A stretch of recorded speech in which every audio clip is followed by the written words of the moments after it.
तो hello students, आज हम पढ़ने जा रहे हैं त्रिविमीय ज्यामिति का भाग नंबर 16। तो चलिए इसे शुरू करते हैं। तो सबसे पहले हम देखेंगे कि आज हम क्या पढ़ने वाले हैं। तो आज हम पढ़ेंगे उदाहरण नंबर 16। उसके बाद हम पढ़ेंगे एक टिप्पणी। और उसके बाद हम 11.6.2 यह आपकी पुस्तक में दिया गया है, उसके अंदर हम पढ़ेंगे एक दिए सदिश के अनुलंब तथा दिए बिंदु से होकर जाने वाली समतल का समीकरण, जिसे हम बोलते हैं equation of a plane perpendicular to a given vector in passing through a given point. ठीक है, हम इसे भी देखेंगे। तो सबसे पहले हम उदाहरण 16 से इसे शुरू करते हैं।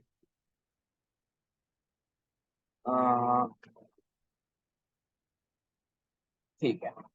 मूल बिंदु से समतल 2x माइनस का 3y प्लस का 4z माइनस का 6 बराबर 0 पर डाले गए लंब के पाद के निर्देशांक ज्ञात कीजिए। ठीक है, तो हमें यहाँ पे समतल समतल दिया गया है, जो कि 2x माइनस का 3y प्लस का 4z माइनस का 6 बराबर 0। मुझे समतल दिया गया है। तो इससे डाले गए लंब के पाद के निर्देशांक मुझे ज्ञात करने हैं। तो ठीक है, तो इसको कैसे निकालते हैं, चलिए इसका हल देखते हैं। तो मान लीजिए मूल बिंदु से समतल पद डाले गए लंब के बाद पी के निर्देशांक x1 y1 z1 है। ठीक है, जो भी हमारे इस मूल बिंदु से समतल पद पर डाले गए लंब के बाद मैंने x1 y1 और z1 मान लिया। मान लो यह है मेरी पी बिंदु, और इस मूल बिंदु से एक मैंने लंब तक डाला, वह x1 y1 और z1 आया। ठीक है, आकृति 11.11 में दिखाया गया है। ठीक है, यही रही मेरी आकृति 11.11। तब रेखा ओपी के दिग अनुपात x1 y1 z1 है।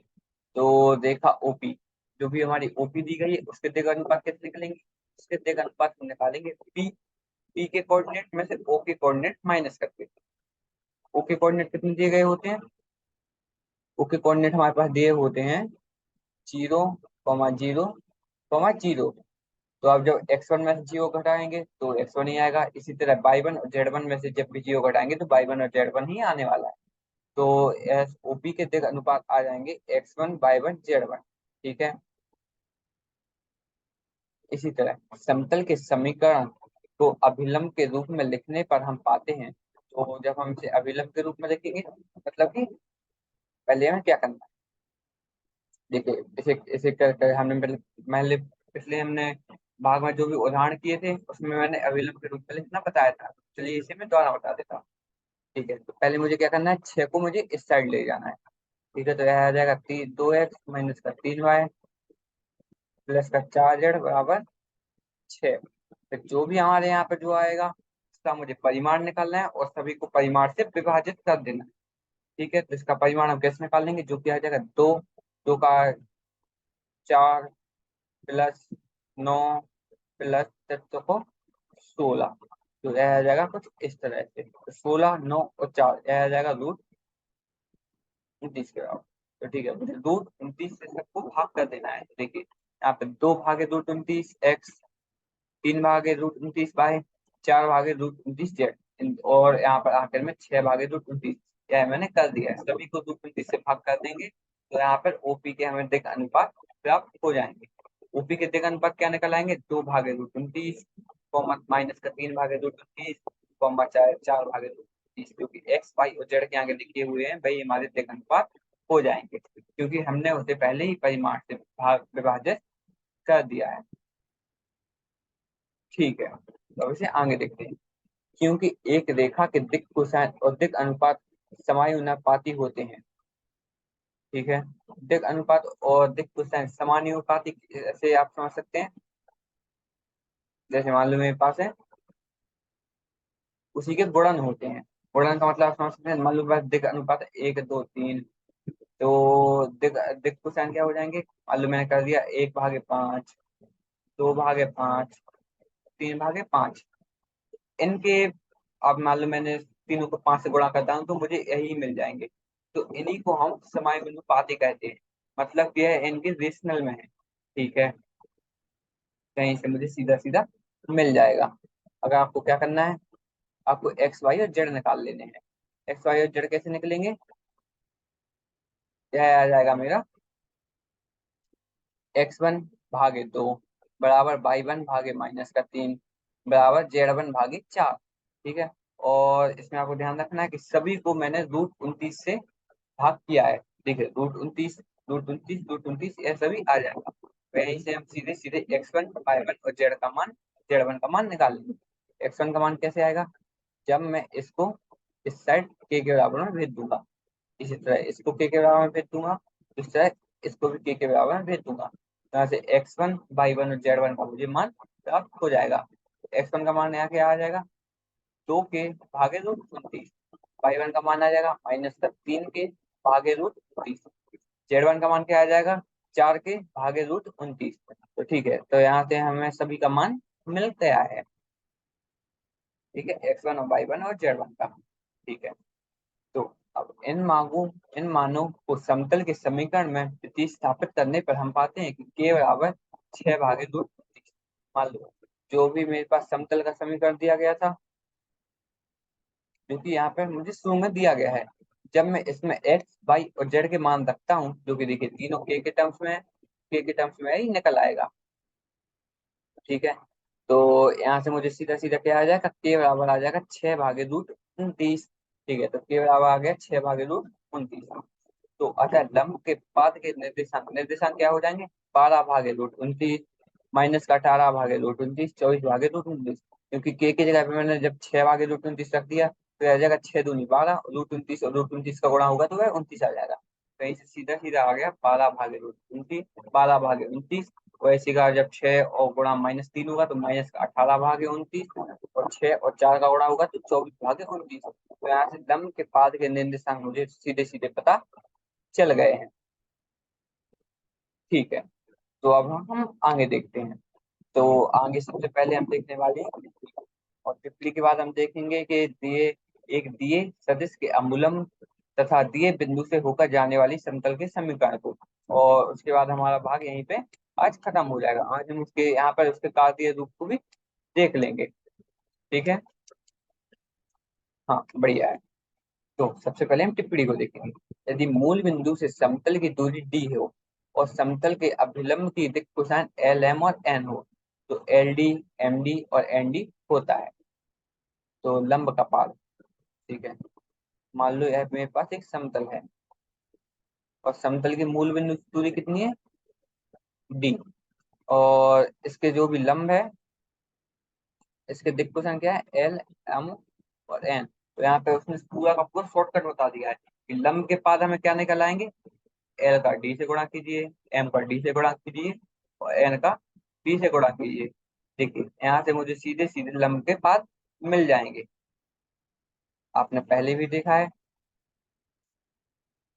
देखिए यहाँ पे मेरा डी कितना दिया गया था? डी आ गया था 6, 6/√29। तो 6/√29 को जब मैं इनके दिक् अनुपात, तो देखिए देखिए 6 आखिर में के मेरा क्या आया? के आ गया 6/√29। तो मैंने आखिर में गुणा उसी से किया। देखिए इसमें भी दिया गया है कि जब एल डी और एम डी और एन डी कर देता हूँ तो लंब के पाद हमें सीधे सीधे मिल जाएंगे। ठीक है, तो अब हम पढ़ते हैं एक दिए सदिश के अनुलंब तथा दिए बिंदु से होकर जाने वाले समतल का समीकरण, जिसे हम बोलते हैं equation of a plane perpendicular to a given vector and passing through a given point. इसको हम ऐसे समझते हैं कि मेरे पास एक प्लेन दिया गया है, उसमें एक लंबता सदिश मुझे पहले से दी गई है और उस पे एक बिंदु भी मुझे दी गई है। आप देख सकते हैं कि मुझे मान लो एक लंबता सदिश दी गई है, मतलब कि यह प्लेन ऐसा ही होने वाला है। अब मान लो यह प्लेन यहाँ पर भी हो सकता है, यहाँ पर भी हो सकता है, कहीं पर भी हो सकता है। देखिए जैसे यहाँ पर दिया गया है, यह प्लेन मान लो यह मुझे दिशा दी गई है, तो यह प्लेन यहाँ पर हो सकता है, यहाँ पर हो सकता है, यहाँ पर हो सकता है। लेकिन आपको ध्यान क्या रखना है कि बिंदु मेरी क्या करेगी? ये देखिए यह बिंदु इसमें नहीं आने वाली, यहाँ पर आ जाएगी, लेकिन यहाँ पर नहीं आने वाली। वह इस बिंदु से हमारे प्लेन के समीकरण का पता चल जाएगा, जिसे हम समतल का समीकरण भी कहते हैं। तो ठीक है, तो चलिए इसे निकालते हैं कि इसे कैसे निकालेंगे। तो अंतरिक्ष में एक दिए गए सदिश के अनुलंब अनेक समतल हो सकते हैं। ठीक है, मैंने आपको बता दिया कि एक सदिश अगर मुझे दी गई है, मेरे पास केवल एक ही सदिश दी गई है, तो यहाँ पे कितने ही सारे समतल आ जाएंगे? जो कि उस सदिश के से होकर जाने वाले हैं। ठीक है। परंतु दिए गए बिंदु P x1 y1 और z1 से इस प्रकार का केवल एक समतल ही अस्तित्व हो सकता है। मान लो मेरे पास बहुत सारे सदिश हैं, बहुत सारे समतल आ जाएंगे, लेकिन एक बिंदु पर केवल एक ही समतल आने वाला है, तो एक ही समतल का अस्तित्व हमें मिलता है। देखिए आकृति 11.11 11.12, देखिए 11.12 में देखा गया है कि एक सदिश हमें दी गई है, उससे कितने सारे समतल बन रहे हैं। लेकिन जो पी बिंदु दी गई है x1 y1 और z1, उससे केवल एक ही समतल बनेगा। तो उसी समतल को हमें निकालना है कि उसी समतल को हम कैसे निकालेंगे। ठीक है, तो यहाँ पर हम अब देखेंगे। ठीक है, यहाँ पे खत्म है। तो मान लीजिए कि समतल एक बिंदु ए जिसकी स्थिति सदिश ए है से जाता है। ठीक है, एक बिंदु मैंने ए मान ली है। ठीक है, और समतल जिसकी स्थिति सदिश को मैंने ए मान लिया है। ठीक है, यह ओ से है। तो इसकी स्थिति सदिश ओ ए है, ए सदिश है से जाता है, वो समतल उससे जाता है। और स्थिति और सदिश एन कैप से अनुलंब है। तो जो भी सदिश मुझे एन कैप दी गई है,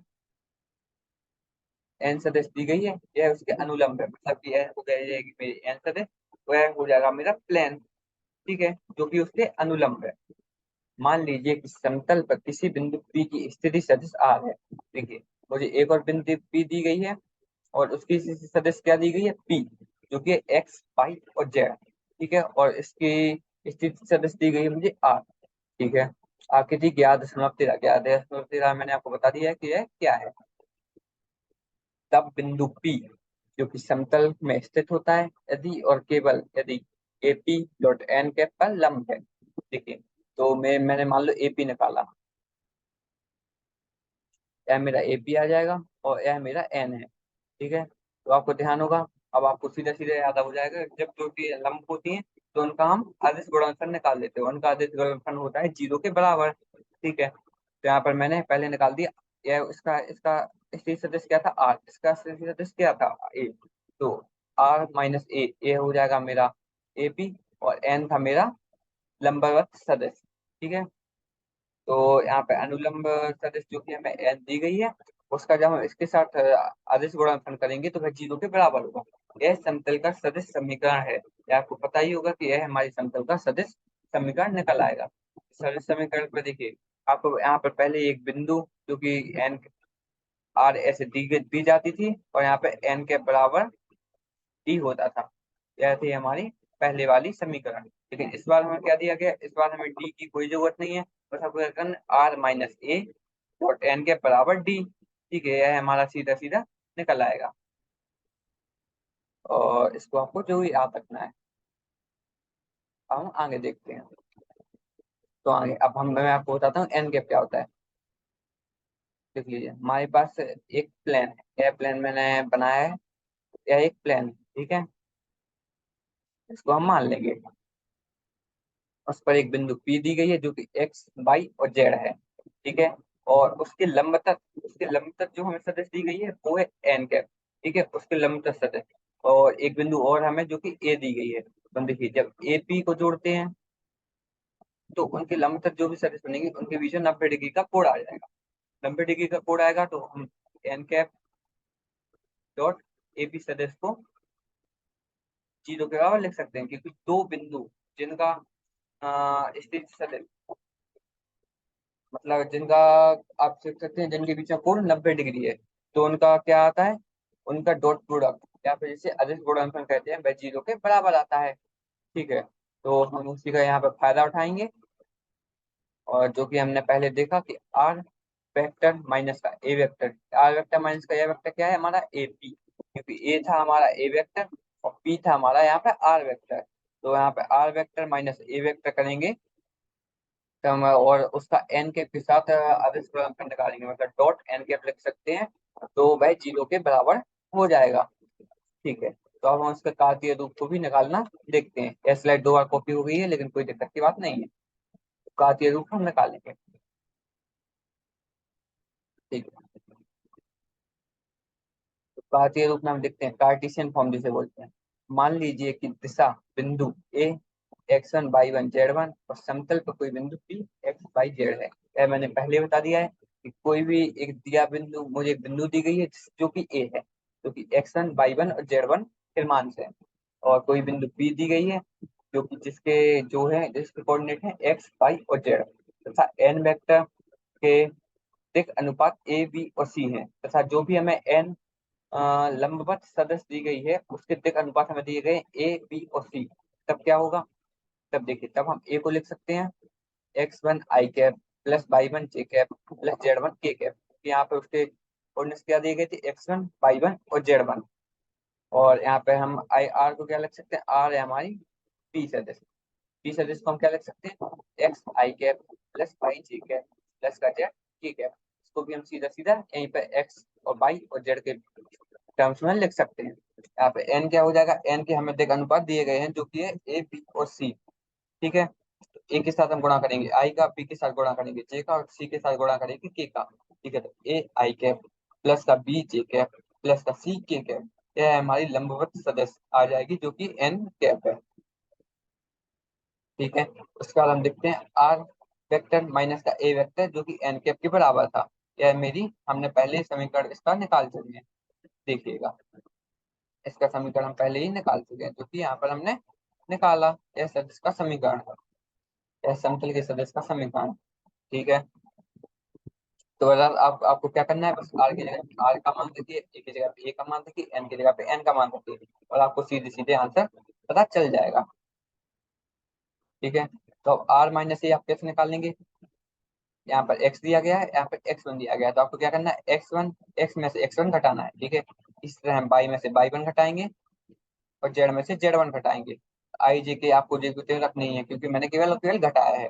और इसका हम गुणन करेंगे जब किसके साथ, एन कैप के साथ। एन कैप हमें क्या दिया गया है, A I cap plus B J cap plus C K cap, जो कि 0 के बराबर होगा। तो आप किसका क्या करेंगे, आई का आई के साथ गुणा करेंगे, जे का जे के साथ करेंगे, और के साथ करेंगे। तो ए के साथ क्या आ जाएगा, ए एक्स माइनस एक्स आई x1, बी बी के बाद बी के साथ आएगा बाई माइनस बाई 1, और सी के साथ क्या आ जाएगा, z-z1।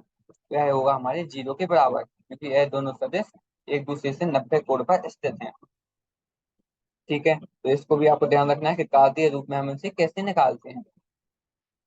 ठीक है, तो कार्तीय रूप की 2 स्लाइड्स कॉपी हो गई थी, कोई दिक्कत की बात नहीं है, इसे हटाते हैं। आज हम क्या पढ़ते हैं, आज हम उदाहरण नंबर 16 को पढ़ते हैं। उदाहरण नंबर 16 आपका बहुत ही सरल उदाहरण था, जहाँ पर बस हमें क्या करना था कि मूल बिंदु से समतल, जो कि समतल हमें दिया गया था, पर डाले एक लंब के पास के निर्देशांक को ज्ञात करना था।